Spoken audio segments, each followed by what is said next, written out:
जवाहर नवोदय विद्यालय की तैयारी कर रहे हैं। अब पेपर भी आ गया है, लेकिन मैथ्स के बहुत सारे कॉन्सेप्ट क्लियर नहीं है।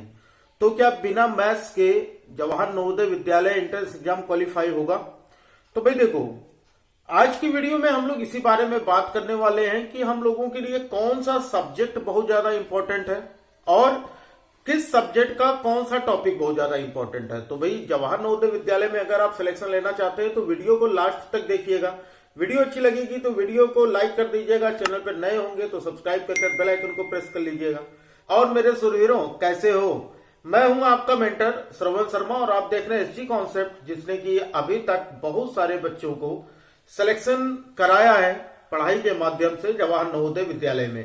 बेसिकली ये चैनल ज्यादातर आपको क्लास 9th के मटेरियल यहां पर मिलेंगे। क्लास 6 के मटेरियल बहुत ही कम अवेलेबल है, क्योंकि पूरी तैयारी जितना भी मेरे पास टाइम हो सकता है मैं कोशिश करता हूं कि भाई क्लास 9th के बच्चे सीरियस होकर पढ़ाई करते हैं तो उनके लिए तैयारी कराना ज्यादा बेटर रहेगा और उनको पढ़ने के लिए काफी कम चैनल भी हैं। ठीक है, तो चलो हम लोग बात कर लेते हैं कि भाई किस तरह से हम लोग पढ़ाई करें कि हमारा नवोदय विद्यालय में सिलेक्शन हो जाए। तो देखो, पढ़ाई करने के लिए मैंने ऑलरेडी कई वीडियोस बना रखी हैं, जैसे कि आप ये वीडियो देख सकते हो, ये वीडियो देख सकते हो कि भाई आप तैयारी कैसे करो कि आपका सिलेक्शन हो जाए। ठीक है, हर वीडियो में वही बात करना बेटर नहीं रहेगा, तो हम थोड़ी सी स्ट्रेटेजी के बारे में हम बात कर लेते हैं कि कैसे हम तैयारी करें कि हमारा नवोदय विद्यालय में सिलेक्शन हो जाए। तो यहां पर आपको पता है कि भाई आपके नवोदय विद्यालय में 4 तरह के सब्जेक्ट आते हैं। ठीक है, एंट्रेंस में 4 सब्जेक्ट आते हैं, मैथ्स, साइंस, इंग्लिश और हिंदी। जिसमें आपका हिंदी और इंग्लिश जो होगा, हिंदी आपका बहुत ही इजी होगा, हिंदी आप इजीली कर पाओगे। हिंदी में आपके कुल 10 चैप्टर हैं, जिसमें वर्ण विचार, वर्तनी विवेक, सारी प्लेलिस्ट आपको डिस्क्रिप्शन में मिल जाएगी, वहां से जाकर आप वीडियोस देख सकते हो। ठीक है, शब्द भेद, पर्यायवाची विलोम, शब्द विवेक, पद भेद, पद परिचय, अशुद्ध वाक्यों को शुद्ध करना, वाक्य रचनांतरण, मुहावरा और लोकोक्ति, ये सारी चीजें आपको प्लेलिस्ट में सारी वीडियोस मिल जाएंगी। वहां पर जाकर आप जितने भी टाइम आपके पास बचा है, इन कम टाइम में आप सारी चीजें रिवाइज कर सकते हैं। हर एक चैप्टर 30 से 35 मिनट के बीच का है, तो सभी लोगों के लिए जरूरी है कि भाई अपने कॉन्सेप्ट क्लियर कर लो। हिंदी बहुत ही आसान है, एक वीडियो देखोगे आपको सारी चीजें समझ में आ जाएंगी। ठीक है, उसके बाद हमारा इंग्लिश में थोड़ी सी दिक्कत होती है। इंग्लिश में जो बहुत सारे स्कूल्स ऐसे हैं जिनके यहाँ इंग्लिश ग्रामर नहीं पढ़ाई जाती है, तो उनके लिए इंग्लिश ग्रामर में दिक्कत होगी। और दूसरे वो बच्चे हैं जो कि हिंदी मीडियम के स्टूडेंट्स हैं और वो इंग्लिश को बहुत ही ज्यादा हवा मान के चलते हैं कि भाई इंग्लिश है, इंग्लिश मुझे कहाँ आती है, हाँ इंग्लिश तो मैं कर नहीं पाऊंगा। तो इंग्लिश के भी आप टॉपिक जो है उनके शॉर्ट वीडियोस देखिए, जो वीडियो आपको 15 मिनट, 20 मिनट, आधे घंटे के अंदर में आपको ग्रामर इतनी समझा सके कि आपके नवोदय विद्यालय में जैसे क्वेश्चंस आते हैं वो सारे आ सके। तो बहुत ही जल्द आप लोगों के लिए ये सीरीज भी आने वाली है कि आपके जो 10 चैप्टर्स हैं, unseen passage, word and sentence, structure, spelling, rearranging jumble word, passivation, use of degree of comparison, modal auxiliaries, use of preposition, tense forms और reported speech। तो ये इतनी चीजें हम लोगों ने पढ़ रखी हैं। इन सभी चीजों को, इनके शॉर्ट्स भी आपको शॉर्ट वीडियो भी मिलेंगे। तो पढ़ लिया यूट्यूब पर सर्च कीजिएगा, अपना दूसरा चैनल है, वहां पर आपको इंग्लिश ग्रामर के शॉर्ट वीडियोस मिलेंगे, वहां से आप ग्रामर की अच्छी तैयारी कर पाएंगे। तो जाकर अभी सब्सक्राइब कर लीजिएगा, जैसे ही ये वीडियो ओवर होती है आप जाकर पढ़ लिया को भी सब्सक्राइब कर लीजिएगा और बेल आइकन को प्रेस कर लीजिएगा ताकि कोई भी नोटिफिकेशन आए आपको मिलती रहे। साथ ही साथ आगे की चीजें हम लोग 6 to 10th की मैथ्स भी हम लोग उस पर पढ़ने वाले हैं, तो काफी ज्यादा प्रिपरेशन उस पर होने वाली है। यहाँ नवोदय के बाद भी हमारा आपका साथ बना रहेगा। तो हम बात कर रहे थे कि भाई यहाँ पर इंपॉर्टेंट क्या है। ठीक है, इंपॉर्टेंट में आपका अनसीन पैसेज एक बहुत ही इंपॉर्टेंट टॉपिक है कि किस तरह से आपको एक पैसेज दिया होगा, उन पैसेज से आपको 3 या 4 क्वेश्चन दिए होंगे, आपको उन पैसेज से ढूंढकर करेक्ट ऑप्शन उन क्वेश्चंस के सेलेक्ट करने होंगे। इसके लिए सबसे ज्यादा जरूरी है भाई, ये भी मैं आपको बता दूंगा कि कैसे आप अनसीन पैसेज को सॉल्व कर सकते हो।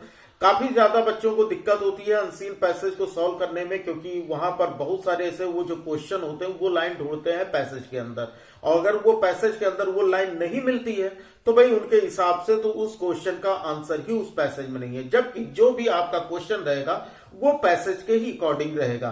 तो अनसीन पैसेज जो भी आपकी बुक में है एक बार सॉल्व करके देखिए, जो भी सारे पैसेज दिए गए हैं उनको सॉल्व कर लीजिएगा, बहुत इंपॉर्टेंट, डेफिनेटली ये तो आना ही आना है। ठीक है।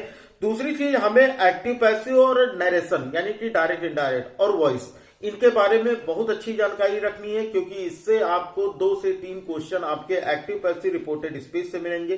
फिल इन द ब्लैंक्स में आपका टेंस और मॉडल ऑक्सिलरी और प्रीपोजिशन, टेंस, मॉडल, ऑक्सिलरीज और प्रीपोजिशन जो है ये मोस्ट इंपॉर्टेंट है आपके फिल इन द ब्लैंक्स के। अब हम बात कर लेते हैं कि भाई हमको हिंदी में क्या पढ़ना है, हिंदी में इतने कम टाइम में हम क्या पढ़ेंगे। तो हिंदी में हमें पढ़ना है वर्ण विचार पढ़िए, शब्द भेद पढ़िएगा और साथ ही साथ अशुद्ध वाक्यों को शुद्ध करना। ये 3 चैप्टर आपको पढ़ने हैं। पर्यायवाची पढ़ना है, मुहावरा पढ़ना है, लोकोक्ति पढ़नी है और विलोम शब्द। तो ये सब चीजें तो आपकी चुटकियों का काम है। आप एक बार रीडिंग लगा लेना, जब भी आपके ऑप्शन आपके सामने आएंगे आपको अपने आप आइडिया हो जाएगा कि भाई करेक्ट आंसर क्या है। अब हम आते हैं मेन मुद्दे पर। साइंस पर तो हम ऑलरेडी बात कर चुके हैं, हम मेन मुद्दे पर आते हैं कि भाई मैथ्स में हमको कैसे तैयारी करनी है, हम मैथ्स की कैसे तैयारी करें कि हमारा सिलेक्शन हो जाए। तो देखो, मैथ्स में भी आपके तकरीबन 11 चैप्टर आने वाले हैं और इन 11 चैप्टर्स में जो बहुत ज्यादा इंपॉर्टेंट चैप्टर है, मैंने पहले भी बता रखा है भाई, rational number, square and square root, cube and cube root, exponent and power, direct and inverse proportion, comparing quantities, और कंपेयरिंग क्वांटिटीज में वही जो मैं हर बार आपको बताता हूं, profit and loss, percentage, compound interest और simple interest, algebraic expression and identities including factorisation भी होगा, linear equation in one variable, understanding quadrilateral. Quadrilateral में क्या क्या आएगा आपका, पैरेललोग्राम आएगा, रोम्बस आएगा, रेक्टेंगल आएगा, स्क्वायर आएगा और काइट आएगा। ठीक है। उसके बाद मेंसुरेशन में एरिया ऑफ प्लेन फिगर्स आपको पढ़ना है, जिसमें सरफेस एरिया और वॉल्यूम, क्यूब, क्यूबाइड और सिलेंडर, केवल 3 चीजें। आपको कोन वगैरह नहीं पढ़ना है, क्यूब, क्यूबाइड और कोन, केवल इन्हीं 3 चीजों के बारे में पढ़ना है। और डाटा हैंडलिंग में आपको बार ग्राफ, पाई चार्ट और ऑर्गेनाइजिंग डाटा के बारे में पढ़ना है। और प्रोबेबिलिटी, ठीक है, प्रोबेबिलिटी आपको इनके बारे में पढ़ना है। तो प्रोबेबिलिटी का भी इजी चैप्टर्स है, अगर एक बार पढ़ोगे तो आपका 20 से 25 मिनट में पूरा का पूरा कॉन्सेप्ट क्लियर हो जाएगा। फिर भी अगर आपको दिक्कत हो रही होगी तो वो भी बताइएगा, वो प्रोबेबिलिटी के लिए भी आपको अलग से वीडियो मिल जाएगी। तो हम बात कर लेते हैं कि भाई मैथ्स में कौन से चैप्टर बहुत ज्यादा इंपॉर्टेंट है। तो मैथ्स का जो मोस्ट इंपॉर्टेंट चैप्टर है वो है आपका कंपेयरिंग क्वांटिटीज, पहला। दूसरा होगा आपका रेशनल नंबर, ठीक है।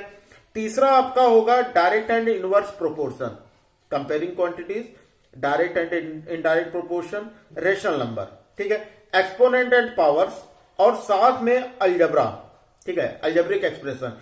ये आपके मोस्ट इंपॉर्टेंट चैप्टर हैं। मेंसुरेशन से आपको 1 या 2 क्वेश्चन मिल सकते हैं, क्योंकि 35 क्वेश्चन। अब अगर आप रेशियो लगाओ तो 11 चैप्टर, 11 क्या आप मान सकते हो कि ये तकरीबन आपके पास 15 चैप्टर हैं। तो इन 15 चैप्टर्स में अगर आप 2-2 क्वेश्चन लेके चलो तो 15 दूना 30, यानी कि आपके 30 क्वेश्चन, हर एक चैप्टर से 2 क्वेश्चन आपको मिलने वाले हैं। बाकी आपके लिए इजी होंगे, square and square root, cube and cube root, ये सारे इजी होंगे।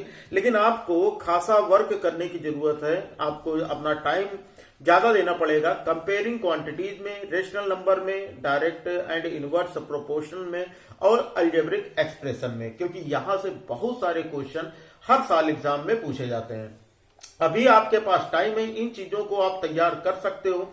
साथ ही साथ जो हमारी क्लासेस चलती हैं, फिर भी अगर आपको अदर या किसी भी टॉपिक में दिक्कत हो रही है तो जो हमारी क्लासेस चलती हैं उन क्लासेस को आप अटेंड कर सकते हो। वो क्लासेस आपके लिए बहुत ज्यादा बेनिफिशियल होंगी, क्योंकि इस समय जो आपका सीरीज चल रहा है वो इंपॉर्टेंट क्वेश्चंस की सीरीज चल रही है। या फिर आप, मैं ये नहीं कहता कि आप मेरे ही चैनल से पढ़ोगे, आप जिस भी चैनल पर आपको अच्छा लगता है कि हाँ आपको उनका बताया गया कॉन्सेप्ट समझ में आता है, लेकिन ऐसे टीचर्स के कांटेक्ट में रहिए जो कि आपके लिए सपोर्टिव हो, आपसे उनसे बात हो पाती हो, ठीक है, वो आपके से इंटरेक्ट हो पाते हो। ऐसे टीचर्स आपके लिए हेल्पफुल होंगे।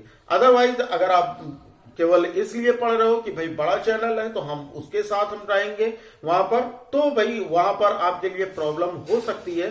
तो जनरली आपको ऐसे टीचर्स चूज करने हैं ऑनलाइन प्लेटफॉर्म के जो आपसे डायरेक्ट इंटरेक्ट हो पाए, ठीक है। और अगर आप मुझसे जुड़ना चाहते हैं तो आपको टेलीग्राम का लिंक डिस्क्रिप्शन में मिल जाएगा, टेलीग्राम ज्वाइन कर लीजिए। वहां पर अगर आपके कोई भी प्रॉब्लम हो तो आप मैसेज कीजिए, जैसे ही मुझे टाइम मिलेगा मैं आपको रिप्लाई जरूर करूंगा। लेकिन हाय हेलो का समय नहीं मिल पाता, लेकिन आपके जो डायरेक्ट क्वेश्चन है वो डायरेक्ट क्वेश्चन मुझसे पूछ सकते हैं।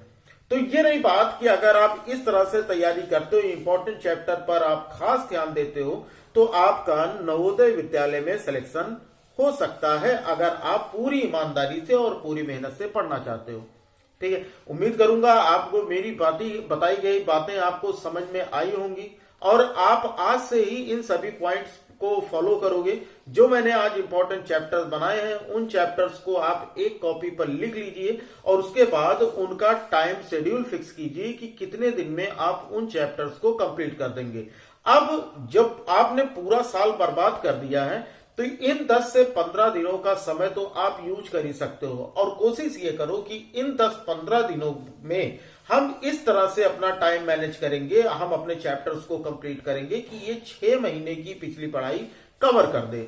जैसे अगर आपको रेशनल नंबर्स पढ़ना है, तो रेशनल नंबर आपको पूरा चैप्टर एक दिन में कंप्लीट करना होगा, है ना। उससे ज्यादा का समय आपके पास नहीं है, तो एक दिन के अंदर में आप रेशनल नंबर्स को कंप्लीट कीजिए। रेशनल नंबर जैसे भी हो, सुबह 4 घंटे बैठिए, शाम को 4 घंटे बैठिए, क्योंकि समय नहीं है। और इन 15 दिनों के बाद आप फिर से फ्री हो जाएंगे, तो क्यों ना इन 15 दिनों में हम उतनी मेहनत कर लें कि हमारा वो जो पिछला हमने साल बर्बाद किया है, उस बर्बादी को हम यहाँ पर उसको कवर कर सकें और अपना जो सिलेबस है वो हम ज्यादा से ज्यादा प्रिपेयर कर सकें। लेकिन जो बच्चे जून से ही तैयारी कर रहे हैं, पिछले साल से ही तैयारी कर रहे हैं, उनके लिए मैं ये कहना चाहूंगा कि ओवर कॉन्फिडेंट नहीं होना कि भाई मुझे ये आता है, मुझे ये चैप्टर्स आते हैं, मुझसे कोई भी क्वेश्चन पूछ लो।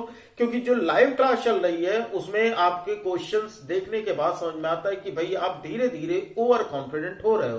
तो ओवर कॉन्फिडेंट कंपटीशन में कभी भी ओवर कॉन्फिडेंस नहीं हो सकते हैं, क्योंकि ये हमको हमारी इजी क्वेश्चंस को भी गलत कर सकता है। तो सभी के लिए यही कहना चाहूंगा, जो इंपॉर्टेंट क्वेश्चन की सीरीज चल रही, भले ही वो कॉपी पेन की सीरीज है, स्मार्ट बोर्ड वाली सीरीज नहीं है, स्मार्ट बोर्ड वाली क्लास नहीं है, लेकिन एजुकेशन के लिए मेरे हिसाब से जो उतनी सुविधाएं मायने नहीं रखती, उससे ज्यादा अगर सोचो तो एक स्मार्ट बोर्ड से ज्यादा मेहनत यहां पर लग जाती कॉपी पेन पर पढ़ाने पर, क्योंकि क्वेश्चन लिखना, फिर क्वेश्चन को सॉल्व करना, ठीक है, ये सारी चीजें मेहनत का काम है।